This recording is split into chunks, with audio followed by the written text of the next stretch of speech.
Hello বন্ধুরা, আপনারা সবাই জানেন স্কুইড গেম এমন এক ভয়ঙ্কর প্রতিযোগিতা যেখানে টাকার জন্য জীবন বাজি রাখতে হয়। প্রথম পর্ব থেকে শুরু করে আমরা দেখেছি 456 জন প্রতিযোগীর মাঝে ধাপে ধাপে কঠিন পরীক্ষা এসেছে। প্রথম পর্বে প্রতিযোগীরা রেড লাইট গ্রিন লাইট খেলায় প্রথমবারের মতো মৃত্যুর মুখোমুখি হয়। এরপরে তারা বুঝতে পারে যে বাস্তব জীবনও কোনো অংশে কম নিষ্ঠুর নয় এবং অনেকেই স্বেচ্ছায় ফিরে আসে। এরপরে ডালগোনা ক্যান্ডি চ্যালেঞ্জে আমরা প্রত্যক্ষ করেছি ধৈর্য, কৌশল ও ভাগ্যের পরীক্ষা। এরপরে টাগ অফ ওয়ার খেলা প্রতিযোগীদের শারীরিক শক্তি ও বুদ্ধিমত্তার কঠিন পরীক্ষায় ফেলে দেয়। কিন্তু রাতের অন্ধকারে যে নির্মম হত্যাযজ্ঞ চলে তা ছিল আরও ভয়ঙ্কর। আমরা এবার মুখোমুখি হব স্কুইড গেমের আরও ভয়ঙ্কর খেলায়। প্রতিযোগীরা ক্রমশ দুর্বল হয়ে পড়ছে, কিন্তু খেলা এখনও শেষ হয়নি। নতুন বিপদ, নতুন কৌশল, নতুন চক্রান্ত সবকিছুই অপেক্ষা করছে। হ্যালো বন্ধুরা, আপনারা যদি স্কুইড গেমের আমাদের প্রথম পর্বটি না দেখে থাকেন তাহলে আপনাকে রিকোয়েস্ট করব আগে আমাদের প্রথম পর্বটি দেখে আসুন। তা না হলে আপনারা দ্বিতীয় পর্বটি ভালোভাবে বুঝতে পারবেন না। তাহলে আর দেরি না করে চলুন ঢুকে পড়ি স্কুইড গেমের আরও এক প্রাণঘাতী ভয়ঙ্কর ধাপে। আর মাত্র 80 জন প্লেয়ার আছে।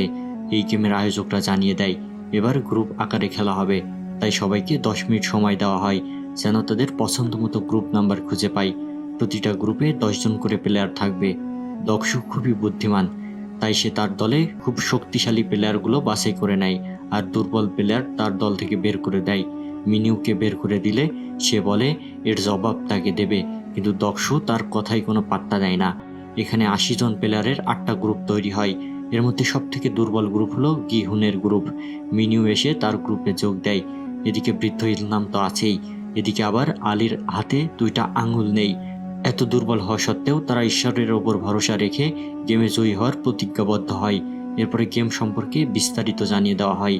এই গেমের নাম হলো টাগ অফ ওয়ার, মানে দড়ি টানা। এই গেমটা অন্য গেমের মতো মাটিতে হবে না, এটা হবে মাটি থেকে অনেক উপরে এবং এখানে দুই পাশ থেকে 2টা দড়ি টানতে হবে। যারা জয়ী হবে তারা পরের রাউন্ডে যেতে পারবে, আর যারা হেরে যাবে তারা উপর থেকে পড়ে মারা যাবে। প্রথমে দক্ষুর গ্রুপের সাথে গ্রুপ 7-এর খেলা হয়। দক্ষুর গ্রুপ অনেক শক্তিশালী হয়, তারা খুব সহজেই গ্রুপ 7কে হারিয়ে ফেলে, পরের রাউন্ডে চলে যায়। এরপরে গিহুনের গ্রুপের সাথে গ্রুপ 5-এর খেলা হয়। এখানে গিহুনের গ্রুপের থেকে গ্রুপ 5-এর প্লেয়াররা অনেক শক্তিশালী, তাই তারা প্রথমে একটু নার্ভাস হয়ে যায়, কিন্তু বৃদ্ধ ইলনাম তাদেরকে সাহস যোগায়। ইলনাম বলে তোমরা কেউ ভয় পেও না, এটা একদম সহজ খেলা, এই খেলাটি আমি ছোটবেলায় অনেক খেলেছি। ইলনাম সবাইকে পরামর্শ দেয়, সেই অনুযায়ী সবাই খেলতে থাকে। খেলার এক পর্যায়ে মনে হচ্ছিল গিহুনের দল প্রায় হেরে যাবে। ঠিক এমন সময় সাং-উ পরামর্শ দেয় তারা একবারে দড়িটি 3বার টান দেবে, তাহলে তারা জিতে যাবে। আর ঠিক তারা সেই অসাধ্য কাজটি করে দেখালো। গিহুনের দল জয়লাভ করলো। এরপর সবাই রুমে ফিরে আসে, কিন্তু সবার মনের ভেতরে মৃত্যুর ভয় কুরে কুরে খাচ্ছে, কেননা রাত হলে কে কার উপর হিংস্র হয়ে উঠবে তা কেউ জানে না। দক্ষুর দল হয়তো আজ রাতেও ভয়ঙ্কর মৃত্যুর খেলায় উন্মাদ হয়ে উঠবে। তাই গিহুনের দল চিন্তা করে রাতে তারা সবাই একসাথে ঘুমাবে না, 2 জন 2 জন করে পাহারায় থাকবে। এদিকে গার্ডরা লাশগুলো আলাদা একটা রুমে নিয়ে যায়। এরপরেই প্লেয়ারদের ভেতরে থাকা ডাক্তার বিয়ঙ্গিকে খবর দেয়। এরপরে বিয়ঙ্গি এসে লাশ থেকে কিডনি বের করতে শুরু করে। এই সময় গার্ডদের সাথে থাকা পুলিশ অফিসার জুনহু উপস্থিত ছিল। কিডনি বের করা হয়ে গেলে একজন গার্ড জুনহুকে কিডনিগুলোর ডেলিভারি দিয়ে আসতে বলে।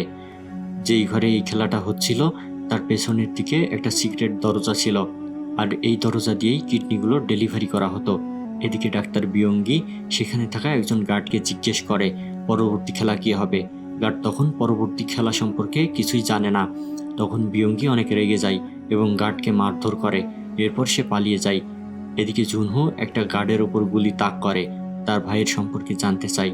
গার্ড তখন বলে আমি তোমার ভাইয়ের সম্পর্কে কিছুই জানি না, তোমার ভাইয়ের সম্পর্কে জানতে হলে আমাদের লিডারের রুমে যেতে হবে, সেখানে সব প্লেয়ারের রেকর্ড থাকে। এরপরে জুনহু গার্ডকে গুলি করে মেরে ফেলে। এরপর দেখা যায় ভেতর থেকে ফ্রন্টম্যান বেরিয়ে আসে। সে গার্ডকে বলে তুমি এই গেমের রুলস ভঙ্গ করেছ, এখানে সবাইকে সমান সুযোগ দেওয়া হয়েছে, কিন্তু তুমি ডাক্তার বিয়ঙ্গিকে আগে থেকে ইনফরমেশন জানিয়ে দিয়েছো, এটা খুব বড় ভুল করেছো। এরপর ফ্রন্টম্যান এই গার্ডকে গুলি করে মেরে ফেলে এবং অন্য গার্ডরা ডাক্তার বিয়ঙ্গিকে গুলি করে মেরে ফেলে। এরপরে যে গার্ডকে জুনহু গুলি করে মেরে ফেলেছিল তার শরীর থেকে গুলি বের করার পর ফ্রন্টম্যান বুঝতে পারে এখানে বহিরাগত কেউ প্রবেশ করেছে। এদিকে জুনহু ফ্রন্টম্যানের রুমে ঢুকে পড়ে এবং সমস্ত রেকর্ড খুঁজতে থাকে। অনেক খোঁজার পর সে দেখতে পায় 2015 সালে স্কুইড গেমের উইনার ছিল তার ভাই। এদিকে প্লেয়ারদেরকে পরবর্তী রাউন্ড খেলার জন্য একটা হলরুমে নিয়ে আসে। এখানে এসে তারা দেখতে পায় গেমের রুলস ভঙ্গ করার কারণে গার্ড এবং ডাক্তার বিয়ঙ্গিকে মেরে ঝুলিয়ে রেখেছে, যেন পরবর্তীতে কেউ আর এই গেমের রুলস ভঙ্গ করার সাহস না পায়। এটা দেখে সবাই অনেক ভয় পেয়ে যায়। এরপরে প্রতিযোগীদের বলা হয় তারা জুটি গঠন করবে। সবাই ভাবে এবার হয়তো দলগত প্রতিযোগিতায় খেলা হবে, কিন্তু যখন ফ্রন্টম্যান ঘোষণা করেন প্রতিটি জুটির মধ্যে একজন টিকে থাকবে, অন্যজন মারা যাবে, তখনই সকলের বুক কেঁপে ওঠে। এরপরে সবাই তাদের পার্টনারকে খুঁজে নেয়, কিন্তু গিহুন পার্টনার খুঁজে পাচ্ছিল না। হঠাৎ সে দেখতে পায় বৃদ্ধ ইলনাম একা বসে আছে। গিহুন তার কাছে যেয়ে হাত বাড়িয়ে দেয়। এদিকে মিনু কোনো পার্টনার পায়নি, তাই গার্ডরা অন্য জায়গায় নিয়ে যায়। এরপরে প্রতিযোগীদের হাতে দেওয়া হয় মার্বেল আর বলা হয় 30 মিনিটের মধ্যে যে কোনো খেলায় 10টি মার্বেল জিততে হবে। যার কাছে সব মার্বেল থাকবে সে জিতবে। এমন ভয়ঙ্কর পরিস্থিতিতে সবাই ভয়ে কাঁপতে থাকে। এদের ভেতরে একটা জুটি স্বামী স্ত্রী থাকে। তারা একে অপরের দিকে অপলক দৃষ্টিতে তাকিয়ে থাকে আর ভাবতে থাকে তাদের ভেতরে একজনকে মরে যেতে হবে। তারা হয়তো কখনো কল্পনাও করেনি এমন ভয়ঙ্কর পরিস্থিতি তাদের মোকাবেলা করতে হবে। গিহুন ও ইলনাম খেলা শুরু করে, কিন্তু বৃদ্ধ ইলনাম বিভ্রান্ত হয়ে ভুল জায়গায় ঘুরে বেড়ায়। খেলার নিয়মও ভুলে যায়। গিহুন সুযোগ নেয়, ধীরে ধীরে তার মার্বেলগুলো জিতে নেয়। শেষ মুহূর্তে ইলনাম জানিয়ে দেয় সে সবকিছুই বুঝতে পারছিল, কিন্তু সে ইচ্ছাকৃতভাবে হেরে গিয়েছে, কারণ গিহুন তার বিশ্বস্ত এবং প্রিয় বন্ধু। এই কথা শুনে গিহুনের মাথা লজ্জায় নিচু হয়ে যায় আর ইলনামের কাছ থেকে কাঁদতে কাঁদতে চলে আসে। এরপরে গার্ডরা দরজা বন্ধ করে ইলনামকে মেরে ফেলে। এদিকে সাংউ ও আলীর গল্প আরও মর্মান্তিক। আলী বিশ্বাস করেছিল সাংউকে, কিন্তু সাংউ প্রতারণা করে। চতুর কৌশলে আলীর সব মার্বেল হাতিয়ে নেয়। আলী যখন বুঝতে পারে তখন খুব দেরি হয়ে গেছে। তার চোখের সামনে দরজা বন্ধ হয়ে যায় আর তারপর আলীকে গুলি করে মেরে ফেলে। অন্যদিকে সেবিয়ক আর জি ইয়ং তাদের সময়ের বেশিরভাগটাই না খেলে নিজেদের স্বপ্ন আর অতীত নিয়ে কথা বলে কাটায়। জি ইয়ং বুঝতে পারে সেবিয়কের সামনে আর কিছু পাওয়ার স্বপ্ন আছে, কিন্তু তার নিজের জীবনে কিছুই অবশিষ্ট নেই। তাই সে ইচ্ছাকৃতভাবে একেবারেই শেষ মুহূর্তে হেরে যায় আর চতুর্থ রাউন্ডে খেলা এখানেই শেষ হয়ে যায়। শেষ পর্যন্ত যারা বেঁচে থাকে তারা ফিরে আসে, কিন্তু এবার তাদের হারানোর কষ্ট আরও গভীর, আরও নিঃসঙ্গ। প্রতিযোগীদের মধ্যে আর কোনো বন্ধুত্ব, কোনো সহানুভূতি নেই, শুধু বেঁচে থাকার এক শূন্যতা রয়ে গেছে। এই চতুর্থ রাউন্ড আমাদের দেখিয়ে দেয় স্কুইড গেম শুধুই শারীরিক নয়, এটি একটি মানসিক খেলা যা বিশ্বাস ও বন্ধুত্বকে কঠিন পরীক্ষার মুখে ফেলে দেয়। এবারের খেলা শেষ, কিন্তু সামনে আরও ভয়ঙ্কর, আরও নির্মম কিছু অপেক্ষা করছে। দিকে ফ্রন্টম্যান পুরো গেমটি পর্যবেক্ষণ করছিল। গেম শেষে ফ্রন্টম্যান আবারও গার্ডদের কাছে কল দেয় আর জানতে চায় বহিরাগত যে আছে তাকে পাওয়া গেছে কিনা। গার্ডরা বলে তাকে এখনো পাওয়া যায়নি। এরপর সবাই তাদের হলরুমে ফিরে আসে আর হলরুমে এসে তারা দেখতে পায় মিনিউ শুয়ে আছে। মিনিউ গেমের কোনো রুলস ভঙ্গ না করার কারণে সে পরবর্তী রাউন্ডে পৌঁছে গেছে। এরপরে আমরা দেখি কিছু মুখোশধারী ধনী ব্যক্তি হেলিকপ্টারে করে এসে বিশেষ এক গোপন স্থানে প্রবেশ করছে। এই গেমের নির্মম বাস্তবতা হলো এই ভয়ঙ্কর প্রতিযোগিতা কেবলমাত্র ধনী লোকদের জন্য বিনোদন মাত্র। তাদের জন্য মানুষের জীবন মৃত্যু কোনো ব্যাপারই না। এই ভিআইপিরা গেমটি সরাসরি উপভোগ করার জন্য এসেছে, যেখানে তাদের সেবা করা হচ্ছে বিলাসবহুলভাবে। সোনায় মোড়া মুখোশধারী এই লোকগুলো এমনভাবে প্রতিযোগিতার উপর বাজি ধরছে যেন এটা ক্যাসিনোর মতো খেলা। এদিকে ফ্রন্টম্যান পুলিশ অফিসার জুনহুর পরিচয় জেনে যায়, তাই জুনহু একজন গার্ডকে মেরে তার পোশাক পরে নেয়, আর এই গার্ডের দায়িত্ব ছিল ভিআইপিদের আপ্যায়ন করা। এদিকে স্ত্রীকে হারানো লোকটি গলায় দড়ি দিয়ে আত্মহত্যা করেছে। প্লেয়ারের সংখ্যা আর আছে মাত্র 16 জন। এদিকে ফ্রন্টম্যান পরবর্তী গেমের ঘোষণা দেয়। খেলোয়াড়রা এবার একটি ঝুলন্ত ব্রিজ পেরোবে, যেখানে রয়েছে 16 জোড়া কাঁচের টাইলস। কিন্তু বিপদটা হলো প্রতিটি ধাপে 2টি কাঁচের বিকল্প থাকবে, একটি শক্ত কাঁচ যা তাদের ওজন সহ্য করতে পারবে এবং আরেকটি ভঙ্গুর কাঁচ যাতে পা রাখলেই ভেঙে পড়বে, অর্থাৎ ভুল পদক্ষেপ মানেই নিশ্চিত মৃত্যু। এরপর খেলোয়াড়দের 1 থেকে 16 পর্যন্ত নম্বর দেওয়া হয়, যার মাধ্যমে ঠিক হবে কে কত নম্বরে খেলবে। কিন্তু এটা কি শুধু ভাগ্যের খেলা নাকি বুদ্ধিমত্তারও ব্যাপার? সাংউ সে প্রথম দিকের নম্বর না নিয়ে মাঝামাঝি একটি নম্বর নেয়, যাতে সামনে কি হচ্ছে সেটা দেখতে পারে আর গিহুন শেষ নম্বর পায়, যা তার জন্য সুবিধাজনক হয়ে ওঠে, কারণ সে অন্যদের ভুল দেখে বুঝতে পারবে কোথায় পা ফেলতে হবে। প্রথম প্রতিযোগী এগিয়ে যায়, কিন্তু কয়েক সেকেন্ডের মধ্যেই সে নিচে পড়ে মারা যায়। একে একে খেলোয়াড়রা ভয় পেয়ে এগোতে থাকে, কিন্তু ভুল কাছে পা দিলেই মুহূর্তেই তারা নিচে পড়ে যায়। এদিকে সময় কমতে থাকে, অন্যদিকে খেলোয়াড়দের মধ্যে ভয় আরও বাড়তে থাকে।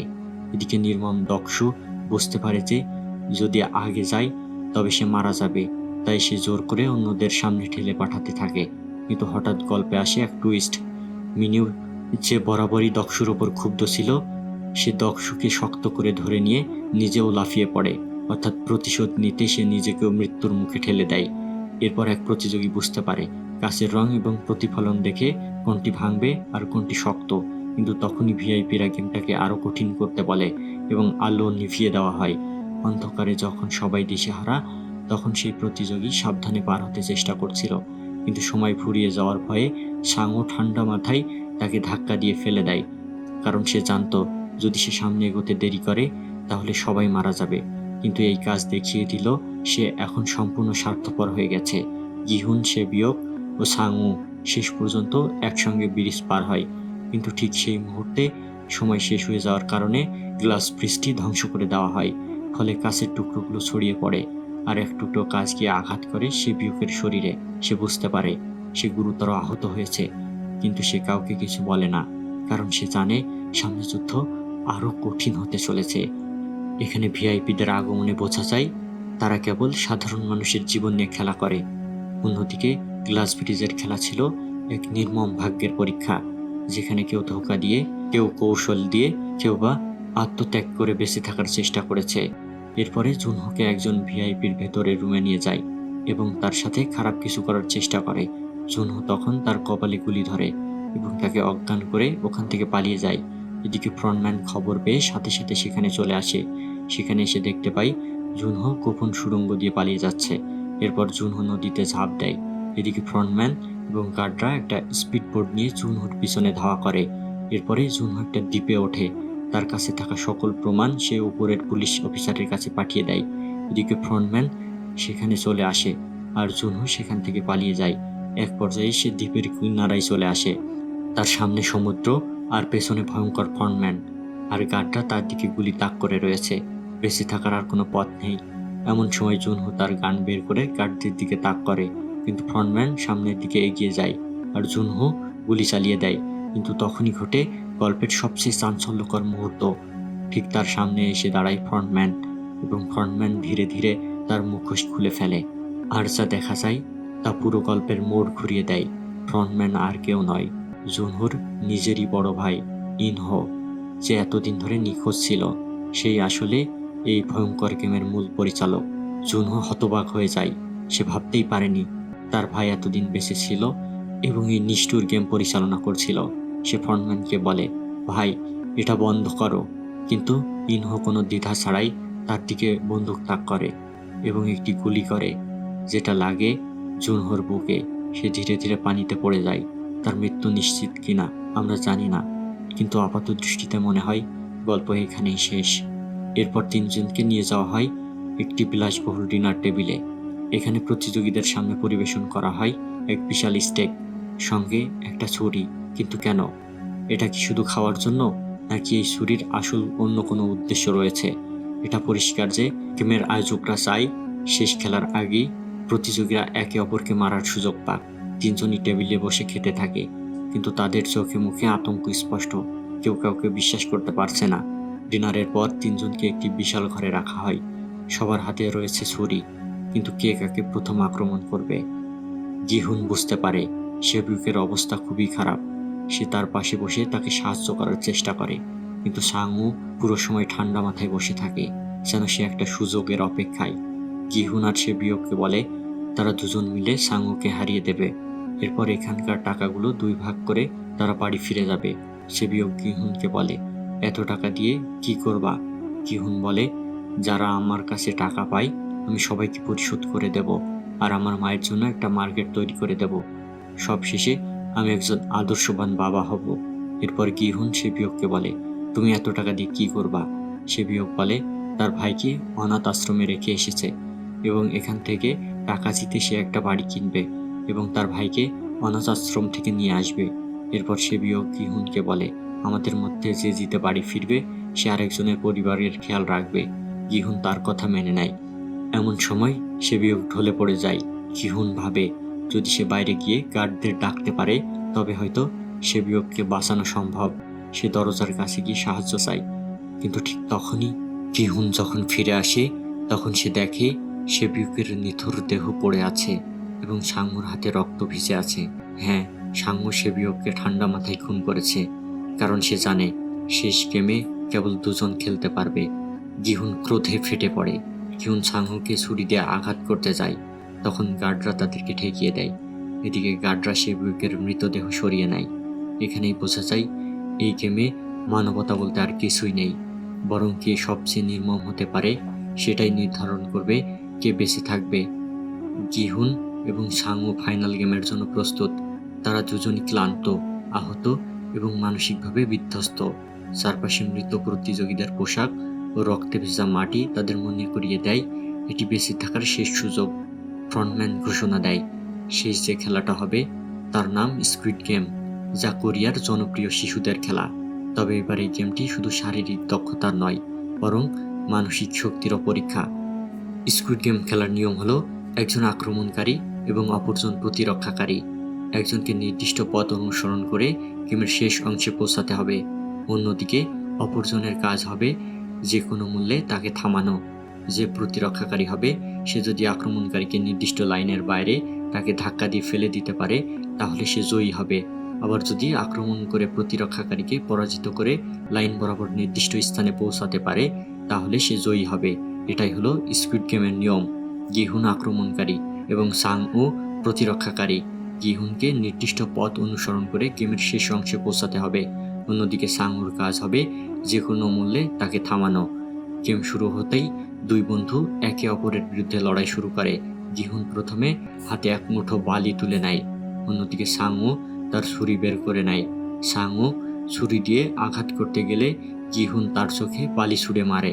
এরপরে গিহুন স্কুইড গেমের মাথায় যাওয়ার জন্য যেতে থাকে, কিন্তু এমন সময় হঠাৎ করে বৃষ্টি শুরু হয়ে যায় আর সাং-উর চোখের বালি ধুয়ে যায়। এরপরে গিহুন তার ছুরি বের করে আর একজন অন্যজনের ওপর ঝাঁপিয়ে পড়ে। এক পর্যায়ে সাং-উ গিহুনকে মাটিতে ফেলে দেয়। এরপর ছুরি দিয়ে যখন তাকে আঘাত করবে ঠিক ওই সময় গিহুন হাত দিয়ে ছুরিটা ধরে ফেলে। এরপর গিহুন বুদ্ধি খাটিয়ে সাং-উর পায়ে কামড় দেয় আর সাথে সাথে সাং-উ মাটিতে পড়ে যায়। এরপর গিহুন সাং-উকে অনেক মারতে থাকে। এক পর্যায়ে সাং-উ লড়াই করার শক্তি হারিয়ে ফেলে। এরপরে গিহুন আস্তে আস্তে স্কুইড গেমের মাথার দিকে এগিয়ে যায়। এখানেই গিহুন চাইলেই সাং-উকে মেরে ফেলতে পারত, কিন্তু গিহুন সেটা করেনি। এরপরে গিহুন আবার সাং-উর কাছে ফিরে আসে। গেমের নিয়ম অনুসারে দুই খেলোয়াড় চাইলে তারা খেলা বাতিল করতে পারে। সে সাং-উর দিকে হাত বাড়ায় এবং খেলা থেকে একসঙ্গে সরে আসতে চায়, কিন্তু সাং-উ নিজেকে পরাজিত মনে করে। সে জানে বাইরের দুনিয়ায় ফিরে গেলে তার সামনে শুধুই দুঃখ আর লজ্জা অপেক্ষা করছে।